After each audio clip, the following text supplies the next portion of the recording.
ಕೆನಡಾದಲ್ಲಿ G7 ಶೃಂಗಸಭೆಯಲ್ಲಿ ಭಾಗಿಯಾಗಿದ್ದ Trump ದಿಢೀರ್ ವಾಪಸ್ ಆಗಿದ್ದಾರೆ. ಕದನ ವಿರಾಮದ ಮಾತುಕತೆಗಾಗಿ ಟ್ರಂಪ್ ವಾಪಸ್ ಆಗ್ತಾ ಇದ್ದಾರೆ ಎಂದು ಫ್ರಾನ್ಸ್ ಅಧ್ಯಕ್ಷ ಮ್ಯಾಕ್ರೋನ್ ಹೇಳಿಕೆ ಕೊಟ್ಟಿದ್ರು.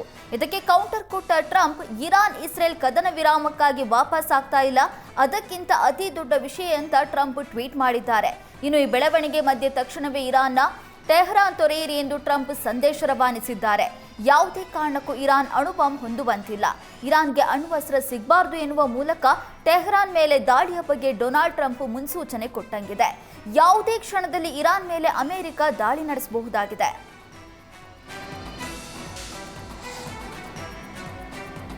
ಇಸ್ರೇಲ್ ಮತ್ತು ಇರಾನ್ ಮಧ್ಯೆ ಸಂಘರ್ಷ ತೀವ್ರತೆ ಪಡೆದಿದೆ. ಆದ್ರಿಂದ ಮಧ್ಯಪ್ರಾಚ್ಯಕ್ಕೆ ಅಮೆರಿಕ ಸೇನೆ ಜಮಾವಣೆ ಮಾಡುತ್ತಿದೆ. ಇಸ್ರೇಲ್ ರಕ್ಷಣೆಗಾಗಿ ಅಮೆರಿಕ ಸೇನೆ ಎಂಟ್ರಿಯಾಗಿದೆ. ಏರ್ ಕ್ರಾಫ್ಟ್ ಕ್ಯಾರಿಯರ್, ಕ್ಷಿಪಣಿ ರಕ್ಷಣಾ ವ್ಯವಸ್ಥೆ, ಮೆಡಿಟರೇನಿಯನ್ ಸಮುದ್ರಕ್ಕೆ ಸೇನೆ ಜಮಾವಣೆ ಮಾಡಲಾಗಿದೆ. ಮಧ್ಯಪ್ರಾಚ್ಯದ ಅಮೆರಿಕದ ಸೇನಾ ನೆಲೆಗಳಲ್ಲಿ ಅಲರ್ಟ್ ಮಾಡಲಾಗಿದೆ.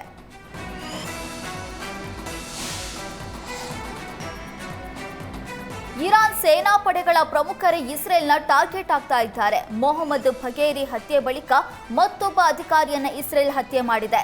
ಇರಾನ್ 3 ಸೇನಾ ಪಡೆಗಳ ನೂತನ ಮುಖ್ಯಸ್ಥ ಅಲಿ ಶದ್ಮಾನಿಯನ್ನು ಕೂಡ ಇಸ್ರೇಲ್ ಹತ್ಯೆಗೈದಿದೆ. 5 ದಿನ ಅಂತರದಲ್ಲಿ 2 ಸೇನಾ ಮುಖ್ಯಸ್ಥರ ಹತ್ಯೆ ಮಾಡಲಾಗಿದೆ.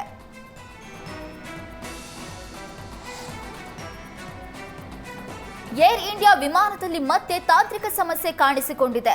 ಒಂದಲ್ಲ ಎರಡಲ್ಲ ಬರೋಬ್ಬರಿ 4 ಏರ್ ಇಂಡಿಯಾ ವಿಮಾನಗಳಲ್ಲಿ ತಾಂತ್ರಿಕ ದೋಷ ಕಾಣಿಸಿಕೊಂಡಿದ್ದು ಹಾರಾಟ ರದ್ದು ಮಾಡಲಾಗಿದೆ. ಅಹಮದಾಬಾದ್ನಿಂದ ಲಂಡನ್ಗೆ ಹೊರಟಿದ್ದ ಏರ್ ಇಂಡಿಯಾ 159 ವಿಮಾನವನ್ನು ರದ್ದು ಮಾಡಲಾಗಿದೆ. 200 ಪ್ರಯಾಣಿಕರಿದ್ದ ವಿಮಾನ ಕೊನೆ ಕ್ಷಣದಲ್ಲಿ ಹಾರಾಟ ರದ್ದು ಮಾಡಲಾಗಿದೆ. ಇನ್ನು ಮತ್ತೊಂದು ಏರ್ ಇಂಡಿಯಾ ವಿಮಾನದಲ್ಲೂ ಸಮಸ್ಯೆ ಕಾಣಿಸಿಕೊಂಡಿದೆ. ಮುಂಬೈ ಮಾರ್ಗವಾಗಿ ಅಮೆರಿಕಕ್ಕೆ ಹೊರಟಿದ್ದ ಏರ್ ಇಂಡಿಯಾ 180 ವಿಮಾನವನ್ನು ಕೂಡ ಕೊನೆ ಕ್ಷಣದಲ್ಲಿ ಹಾರಾಟ ರದ್ದುಗೊಳಿಸಲಾಗಿದೆ. ಇಂಜಿನ್ನಲ್ಲಿ ದೋಷ ಕಂಡು ಬಂದ ಹಿನ್ನೆಲೆ ಹಾರಾಟ ರದ್ದು ಮಾಡಲಾಗಿದೆ.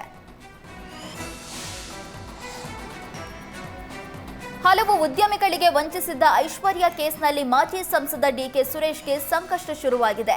ಜೂನ್ 19ಕ್ಕೆ ವಿಚಾರಣೆಗೆ ಹಾಜರಾಗುವುದಕ್ಕೆ ಇಡಿ ಸೂಚಿಸಿದೆ. ಡಿಕೆ ಸುರೇಶ್ ತಂಗಿ ಅಂತ ಐಶ್ವರ್ಯ ವಂಚಿಸಿದ್ದು, ಆದ್ದರಿಂದ ಸಾಕ್ಷಿಗಳ ಹೇಳಿಕೆ ಆಧರಿಸಿ ಡಿಕೆ ಸುರೇಶ್ಗೆ ಇಡಿ ಸಮನ್ಸ್ ನೀಡಿದೆ.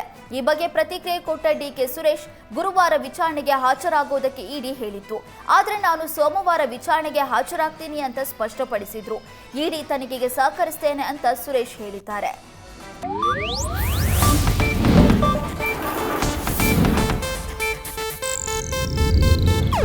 ಇದು ಏಷ್ಯಾನೆಟ್ ನ್ಯೂಸ್ ನೆಟ್ವರ್ಕ್ ಪ್ರಸ್ತುತಿ.